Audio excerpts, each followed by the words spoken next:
Arsenal, aka Netflix FC, aka title pretender. These guys are title pretenders. They pretend to challenge for the title every.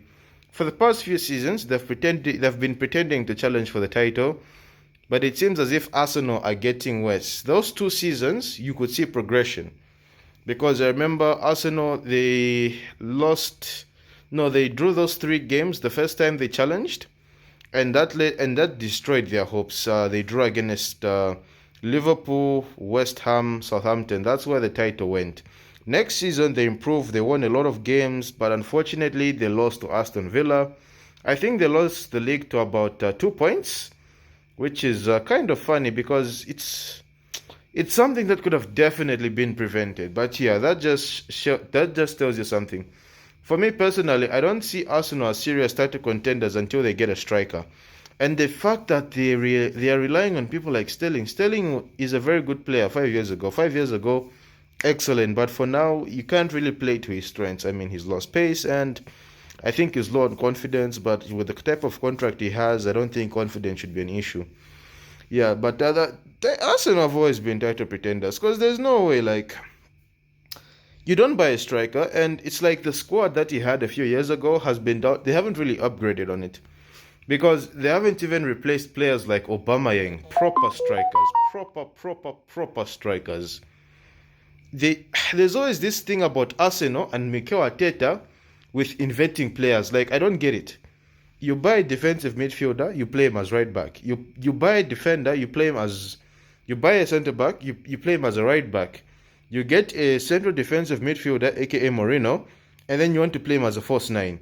You get Wanyeri, who's a midfielder, you start playing him left back. You get Calafiori, who's a left back, who's a centre back, you start playing him left back. I mean, even just play people in their position. This thing of Guardiola, only Guardiola knows how to do that, and he knows the type of players he can do that with. Otherwise, these guys are title pretenders. They are title pretenders, and the pressure is getting worse on Mikel Arteta. It brings me back to somewhere 2020, 2021. That's when a lot of fans wanted Arteta to dip because of those funny performances, those losses to Man City and whatnot. But I think Arteta has done his best. At this point, he might just be better leaving the reins to somewhere else because a lot of players look frustrated because the fact that I got this photo from the Arsenal Facebook page, right? And then they have not posted any player, they've just posted a photo of their stadium. It means that the fans are not happy with the players, so which means if they post a player, they most likely get negative PR. So the next best thing is to post a stadium.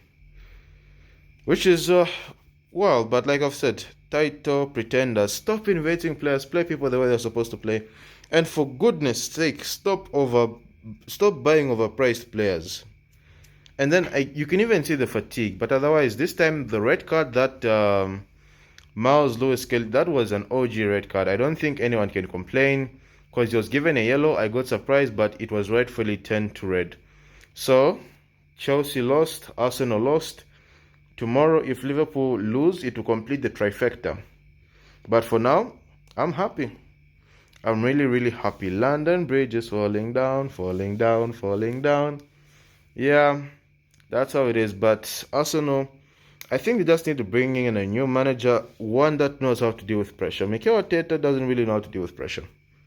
He doesn't really know because, like, you've seen Havertz, the way he plays. He needs competition. You can't just be relying on Havertz, Saka. The fact that Mikel Arteta spent so much money on Arsenal, but yet his best player is one that came from the academy, speaks volumes. Yes, Martinelli was good a few seasons ago. Same thing with Odegaard. But it's like they've regressed. And, Saka, even though he's injured, when he was playing, he contributed a mighty lot to Liverpool. Otherwise, it would be interesting to see how this season ends.